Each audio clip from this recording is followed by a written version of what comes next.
back, helping you to follow your own true azimuth by sharing stories from others to inspire and motivate you. Our guest today is Raj Khedun. Raj is the director at Keep Fit Kingdom and is a health, wellness, relationship, and motivational coach. Plus, he's the author of How Squats Can Change Your Life. Welcome, Raj. Hi, Scott, and hi, everyone that's listening to this. I'm so pleased to be here. I hope my message will reach the hearts of those who have the ears to hear.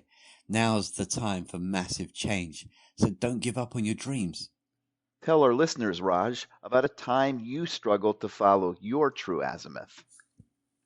A time I struggled to follow my true azimuth was when I'd find conflict in my own mind between, for example, what the school system was teaching and what my relatives would be saying, as well as society in general.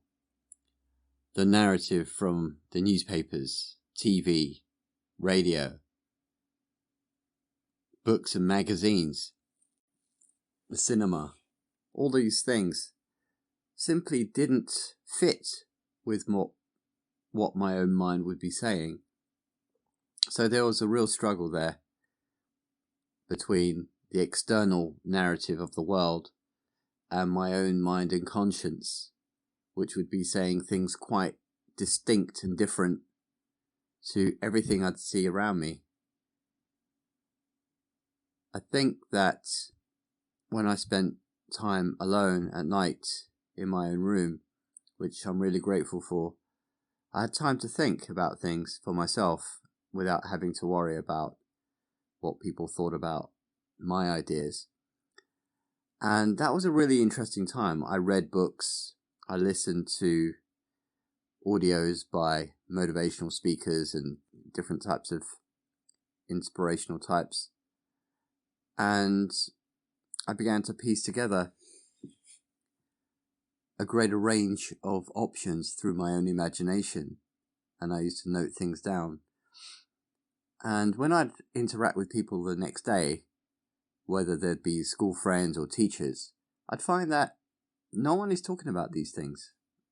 Everybody's just concerned with what is right in front of them at the moment in terms of their school or their sports or those things. I enjoyed those things to a certain extent, but I felt there was something missing. There was a bigger picture that people weren't seeing. And whenever I got away from that, I was always left dissatisfied that I'm not focused on the right thing. As I got older, I realized that the stuff that we've been taught in school, or definitely what I've been taught in school, in the West here, in London, it's the same as what everybody's been taught basically in school, and what people are still being taught in the main. And I think that these concepts and these ideas are not that helpful in the real world. When a child leaves school, or when you leave school as a young adult, how many of those things that you learned from school, spending all that time learning, do you actually use? So, yeah, there's a great amount of conflict, a great amount of struggle. And when I got into meditation, certain breathing exercises, I found that I could connect better with my own self, which I found to be full of ideals that to most people might seem a bit overambitious, but they led me to better results. They led me to follow my own calling, which was not what I learned in school. So that was a big awakening for me.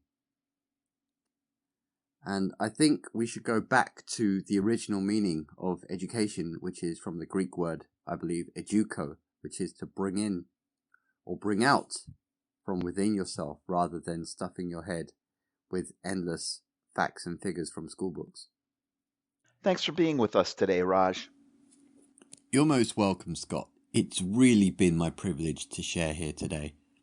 If people want to connect with me, they can email info@keepfitkingdom.com or message us on Facebook or Twitter with the same handle @keepfitkingdom. Definitely check out our book, How Squats Can Change Your Life, which you can find on Amazon. It contains some secret insights about health that neither doctors nor teachers teach you at school. Thanks again, and we look forward to connect with you all soon.